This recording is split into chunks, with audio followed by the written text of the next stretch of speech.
Hey there, I'm Madison. Welcome to Madison Laurel Yoga. Today we're going to be working on our headstands. It's one of the kind of foundational inversions in our yoga practice, and we're going to kind of work through some things not to do and then kind of setting us up for success with the foundation that we really need to not only get up into the headstand, but also to do it really safely. A lot of people can, enter a headstand trying their best, but then injure their neck. Or some people just feel a lot of neck pain after a headstand, and that's really not what we're looking for at all. We're looking for lots of support and strength. So we're gonna kind of go over some things not to do really quickly. Then we'll do a few drills just to warm up the body, and then we'll enter our headstand. So a few things not to do. You want to make sure that when you're first starting out with your headstand, you use what is called like our basket bind with your hands, interlacing the fingertips and creating this like nice little triangle or pyramid to support our entire body as we invert. There's another type of headstand which is called a tripod headstand, where your hands come down and your head comes down, but your forearm does not on either side. That's something that you can work on later in your practice, but the first headstand, I really, really strongly advise the basket hold with the forearms down. It's a lot safer for the neck, and it's just good to kind of get that on your practice and then move forward into other types of headstands later on. Okay, so let's come into some of the drills. We're gonna first start out on our back. So I want you to just lie down on your mat, maybe hug the knees in towards the chest just for a moment, roll the ankles around, and then release your hands down to the ground. Your palms are facing down towards the mat, and they're right on the kind of outside of your hips. Reach your legs up towards the sky, and then take a really big breath in. Feel that the back of your ribs are planted on the ground, as well as your lower back. Feel that the low belly is pulling up and in. And then activate your hip flexors to the very front of your hip crease. With an exhale, I want you to lift your butt up and reach your legs up and over your head. So your toes kind of come towards the back of the mat, almost like a plow pose. You're gonna inhale to release the butt back down, legs up towards the sky, and then exhale again. Pull the navel down and in, reach the legs up and over your head. Try to keep the head neutral. You're just looking up towards the sky for this instead of looking towards me. Once you feel that you have the form down, take one more like this. We're kind of warming up through the core here, exhaling to pull the legs back, inhaling to come back to neutral. Let's do 3 a bit harder. Your arms come up and overhead. Glue the backs of your hands, the backs of your shoulders, the back of the ribs still, and your lower back down. So really trying to keep that all planted firmly on the ground. Take a big breath in, and then exhale. Try your best to do exactly what you were doing before. Legs pull up and overhead. Let's do 2 more like that. Inhale to release. I'm really feeling my core engage. Exhale to lift. Try to keep the backs of the arms, the back body completely down. Inhale to lower. Last one, exhale, pull the hips up and over. You should be kind of looking at your knees right here, and then inhale to release all the way down. Great, grab your knees, hug them into your chest, and then we'll rock forward and back along the length of the spine. And then come all the way up into a straddle. So one thing that's really important to come into a headstand safely is having some openness through the backs of the legs, through the hamstrings. So we're just going to take a simple straddle, a wide-legged forward fold here. You can open up your legs as much as you'd like. Fingertips come in between the thighs. You're going to breathe in to pull the chest forward. Exhale to just feel a little bit of a hinging forward at the hips. It doesn't have to be big. Keep your feet flexed and call to mind again that your hip creases are strong, that they're activated. So you can kind of imagine the outer ribs pulling down towards the thighs. Let's take one more breath in here, feeling the stretch through the hammies. Exhale to fold a little bit deeper. Great. Work your way all the way up.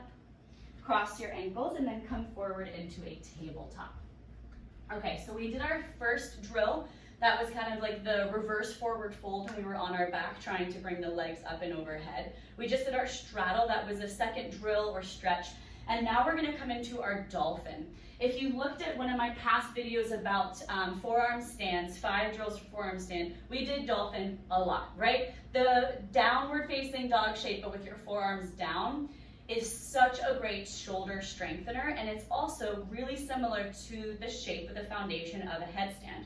So we're going to come into the dolphin, but instead of having the forearms and the hands down, we're actually going to bring the forearms down but clasp the hands, finding that little basket, right? The interlaced fingertips. Look at your elbows, make sure that they are shoulder width distance. Another way you can kind of determine that is by bringing your hands to the kind of top of the elbow, just making sure that that's the same length, and then opening them up and grabbing fingertips. Cool.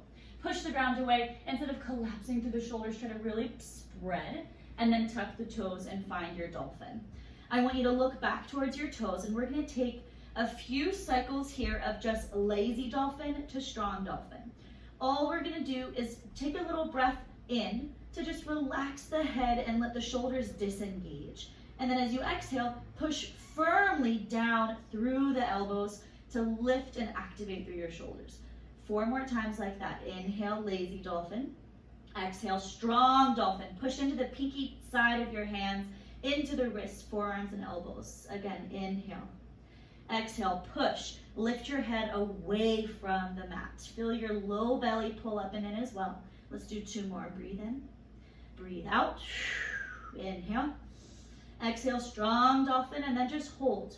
We're going to stay here for about 60 seconds. These dolphin holds are building a lot of strength in the shoulders, like I said, but also the entire upper body. So when we come into things like headstand, it's really important that you can hold a dolphin, right? If you can't hold this, it's going to be pretty hard to come into a headstand. So that's why we're taking these steps. We're taking kind of time before just jumping right into the inversion, getting our body prepped, building some muscle memory. Make sure you're breathing. Let's take 1 more big breath in. Stay for the exhale, push down a little bit more. You should feel the burn. And then slowly tap your knees down. Let's take a little embryo pose to just stretch out. Let the shoulders relax, arms down by your side, palms face up.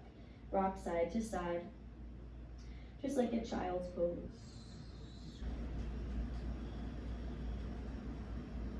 And slowly start to roll all the way up. Feel your shoulders right over your hips. Maybe roll the shoulders a bit, especially after that long dolphin hold. We're going to do 1 more drill just to, again, get our body prepped for this headstand, for this first inversion. So I want you to come into, again, that dolphin. But instead of having the head lifted in your dolphin, I actually want you to bring your head all the way down in between your hands. So you have the basket, you have the interlaced fingertips. Release the crown of the head in that basket. So you're looking back towards your knees. Your elbows are still that shoulder width distance, the same setup that we had before. And then I want you to lift your knees, tucking your toes. So it's a dolphin, but your head is down. Your elbows are still pushing down, just like we did when we were trying to find that strong, strong dolphin. I want you to walk your toes in towards your elbows with a breath out. And then inhale to walk your toes just maybe 6 or so inches back. Again, exhale, crawl the toes in as much. We want to reduce the space in between the toes and the elbows, so as close in as you can find the toes in, and then we're going to walk them back again. Let's do that 3 more times. Continue to press the ground away with your elbows. Exhale, walk them in. Inhale, walk the toes back. Last one. Feel the similarity here in this drill that we did when we were on our back in those reverse forward folds last time. Continue to push the ground away, push the arms down. Inhale, walk the toes back. Okay, drop the knees. So we are ready to enter our headstand. All of those drills prepped our body so that we can enter the shape safely. Remember that we're not going to do hands down, head down for tripod headstand today. We're going to do the basket, crown of the head down, your elbows are pushing down, that same sensation that we had in dolphin. We're gonna go through a couple of ways to enter your headstand. The first setup is just coming into that head down dolphin shape that we just had 2 seconds ago.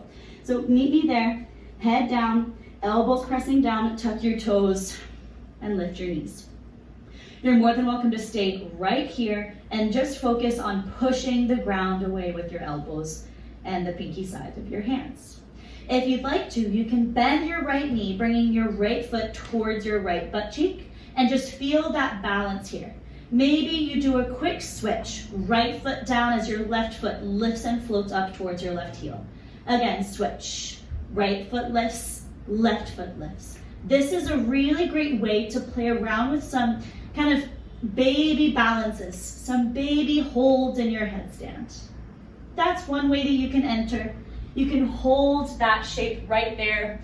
Maybe you have more than just a split second where both feet are lifted. Maybe you hold for like 2 or 3 or 4 seconds. So we're gonna do 2 more ways to enter, 2 more kind of explorations into the headstand. Same thing, basket, head down, knees lift, tuck your toes. Walk your toes in towards your head as much as you can. Here I want you to lift your right leg up. So we're kind of doing a split and then switch. Right foot down, left foot up. And again, switch. Here, maybe again, just like before, you do a little bit of a hop to catch some air time. Just do a few more, or work on slowly lowering with grace and trying to lift up the opposite leg. Last side, and release. Amazing, hopefully you're building a little bit of heat, feeling the sweat. The last one that we're going to do requires a lot of strength through the core. It's kind of, again, similar to that reverse forward fold that we did on our back when we were lifting the legs up and over our head, just like a plow pose. Take a few breaths. We're gonna come back into that dolphin head down shape. Create your interlaced fingers, elbows shoulder width distance apart. Release your head down in that basket. Tuck your toes and lift your hips.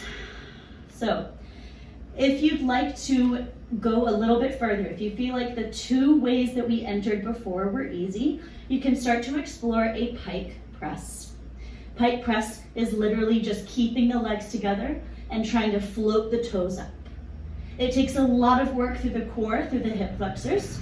Continue to push through the elbows, and maybe you float the legs all the way up. Wherever you are, take a full breath in. Push the ground away, take a full breath out. And if you played around with that pike press, maybe start to slowly lower the legs together all the way down. Tap the knees down. Come back into that embryo pose shape with the arms draped down by your side, rock side to side. So all of those ways that we entered with the tuck, with the half tuck, and then with the split legs, and then finally with that pike press. Obviously the pike press is requiring a lot more strength and control. So you can explore the tuck first. Then maybe you extend one leg up and both legs eventually go up. Also using a wall for support, using somebody else in your house to hold one leg up is really, really great. Just make sure that you are protecting that neck and prepping the body before you come into these inversions. It's always, always that kind of pushing action that we did in our lazy dolphin versus the strong dolphin that we forget about. So continue to push the ground away. Feel the elbows and the pinky side of the hands reach through the mat, protract your shoulders, and feel your abs engage. I hope that you have fun with this. Let me know what you thought was really successful in your practice. And also leave any comments or questions in the comments below. Like and subscribe, and I will see you next time. Thanks so much.